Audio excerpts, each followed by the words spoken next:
Terus sekarang RRQ Hoshi. Akankah untuk Esmeralda? Ini mengingatkanku dengan abang otot kita R7. Yang emang dia benar-benar jarang banget di take down. Jarang banget mendapatkan point death ketika berada di MPL Regular Season Indonesia dengan Esmeraldanya. Bahkan ketika ketemu sama beberapa timnya, RRQ Hoshi emang selalu melakukan first pick terhadap Esmeralda. Iya, dan mengetahui juga Esmeralda itu balance pick banget. Sangat-sangat safe, sangat-sangat kuat, dan Onyx PH. Masih dengan Chow dan juga Selena. Baru dibahas soal Selena yang ini bisa jadi akan diamankan untuk roamer dan akan melakukan invade dengan early aggression yang dimiliki oleh Onyx PH. Apalagi ditambah dengan hero flexnya mereka Chow. Ini yang aku pertanyakan, apakah Chow-nya akan di tangan seorang Glarsky? Karena sekarang Chow rata-rata ditaruh di EXP lane. Dia akan lebih ke arah dari emblem dan build-nya, itemization-nya ke arah tank. Yes. Dan kasih blast. Misalnya Aldous dan Farsa. Matilda tembus nih. Aldous Bangsin langsung dimunculkan untuk di game yang pertama ini, seolah memberikan efek kejut net.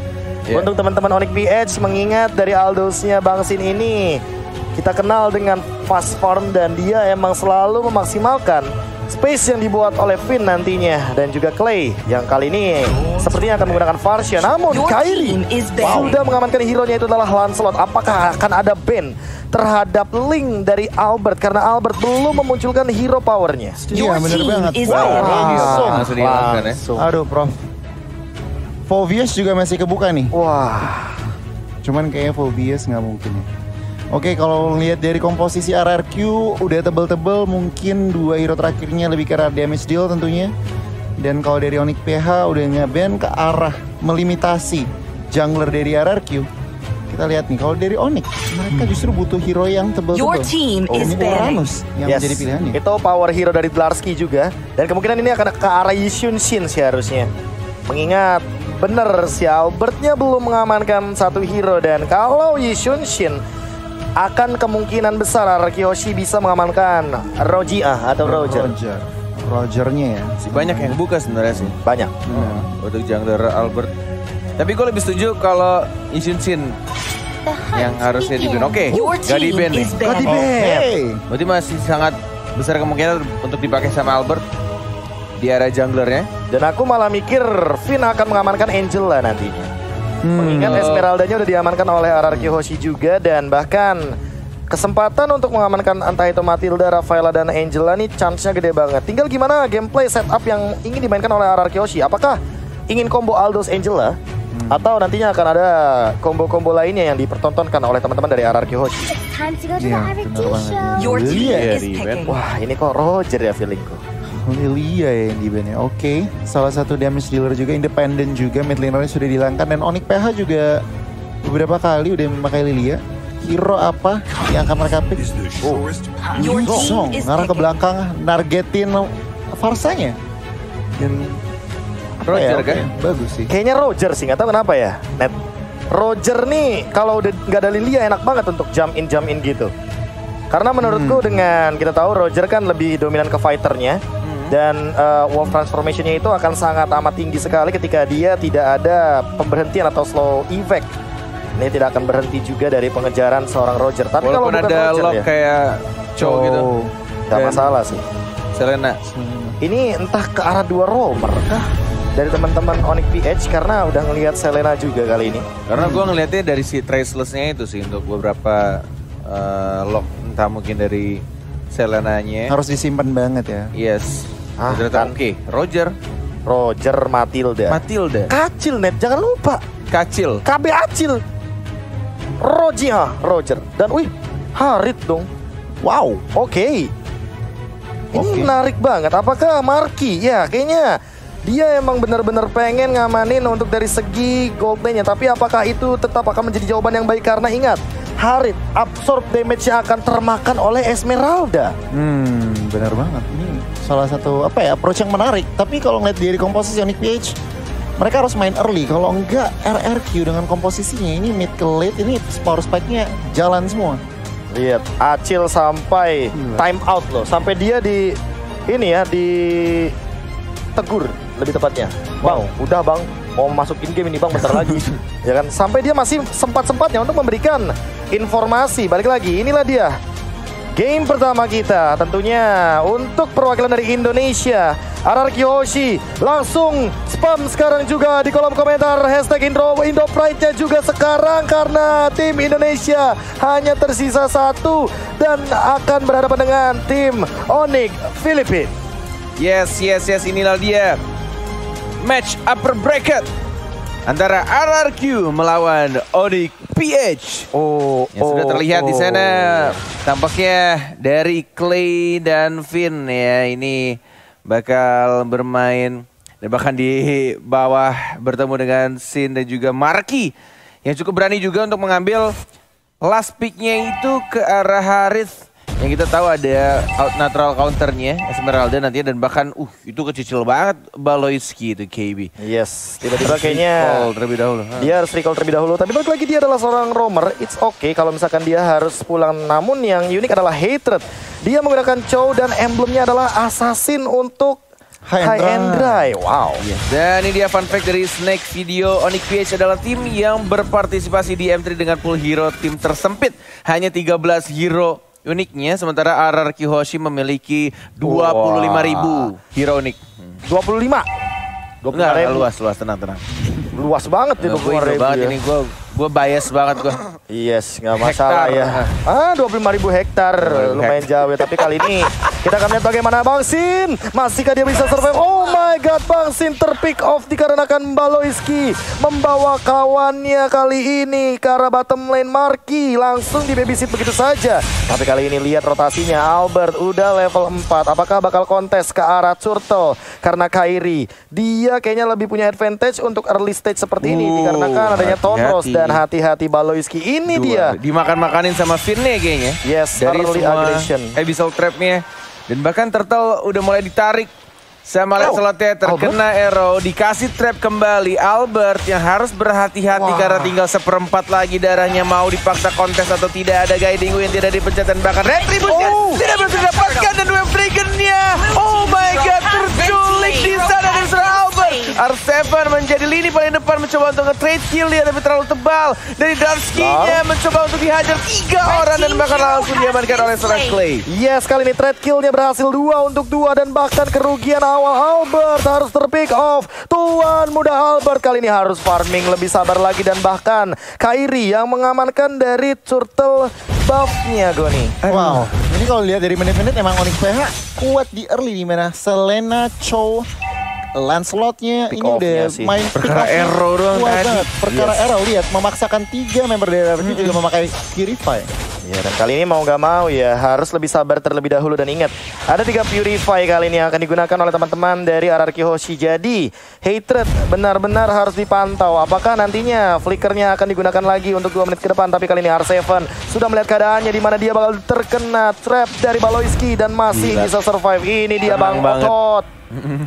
Gak perlu gunain 1 Purify-nya dari R7 ketika sudah di game tadi. Swinging Eagle-nya dari seorang Finn, dan bahkan Fire Strike-nya tidak berhasil untuk dapetin 1 hit pun terhadap seorang Lancelot. Masih bisa dihindari, dan bahkan ini early game-nya cukup rusuh dari Baloyski dengan menggunakan Selenanya menuju ke arah top lane. 2 melawan 1, mau dihajar atau tidak, karena Kairi-nya juga sudah mulai muncul di Retribution oleh seorang Kairi, dan langsung diamankan begitu saja. Tonrosnya masih bisa dihindari. 24 detik lagi untuk Turtle yang berikutnya. Chase Fate di cancel dan tidak mau dipaksa untuk di arah atasnya. Oke, kali ini bisa dibilang Marky juga mengamankan gold shield turret yang cukup banyak, dan ada pertukaran landing phase. Yes, dan kali ini ada pergerakan lagi. Hatred langsung memaksa Purify daripada seorang Clay. Lihat bagaimana High and Dry-nya bekerja. Dia benar-benar bahkan tidak ke-trigger untuk The Way of Dragon-nya, dan flickernya udah ready. Albert harus dipantau sepertinya Bung Cornet. Gila sih, itu perkara lewat jalur tengah yang emang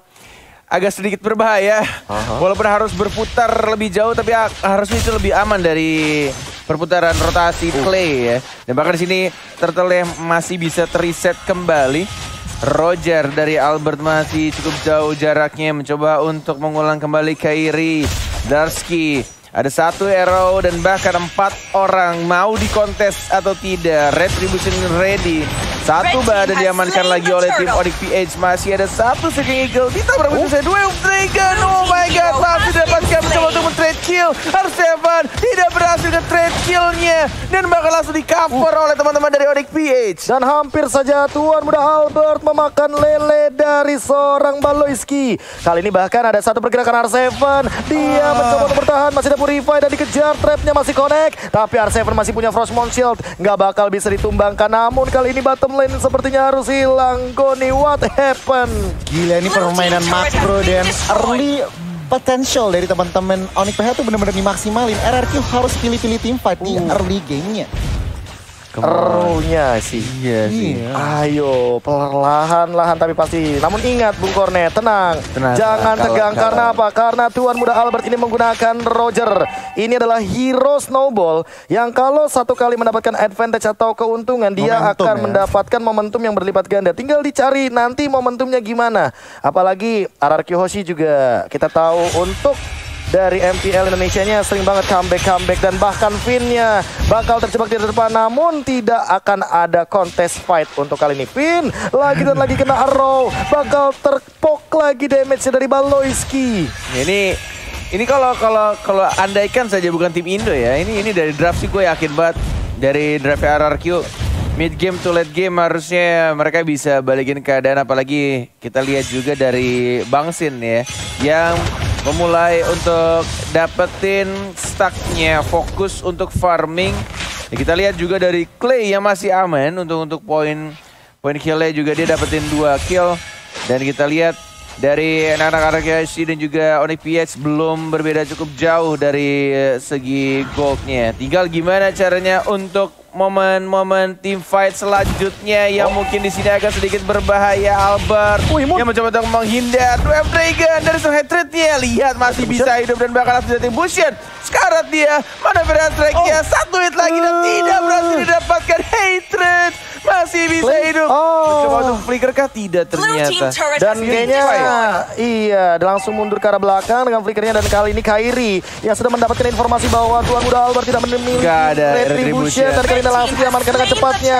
Lihat bagaimana Bangsin langsung menembur ke depan, tapi masih punya Tondros dan bahkan ada Seeking Eagle, namun tidak ada target yang optimal. Blarski dalam keadaan immune, dia Black Dragon Transformation dan langsung mundur bubar jalan dari RRQ Hoshi. Yes, masih mencoba untuk mereset kembali. Terkena arrow lagi, Finn. Tidak ada gede win. Tapi lihat, langsung dibalikin kembali. 1 trade akhirnya didapatkan oleh Bangsinnya. R7 tidak boleh terlalu memaksakan. Mencoba untuk kembali menarik untuk team fight selanjutnya. Ini yang harus dilakukan sama anak-anak RRQ Hoshi. Tetap sabar, tetap farming dulu, dapetin banyak stacknya dan dapetin momentum untuk team fight agar lebih rapi lagi untuk bisa nge-trade lebih banyak lagi. Wah, ini bahaya banget sih, apalagi mengingat Marky langsung menuju ke arah Holy Crystal. Dan lihat perbedaan levelnya, dia level 10 loh sebagai gold laner Goni. Nah itu dia, dan tentunya Kairi lihat melevik roar setelah War X. Wah ini Holy Crystal amanin Marky, ini benar-benar RRQ Hoshi. Mereka bisa sebenarnya membalikin pertandingan, tetapi harus benar-benar pilih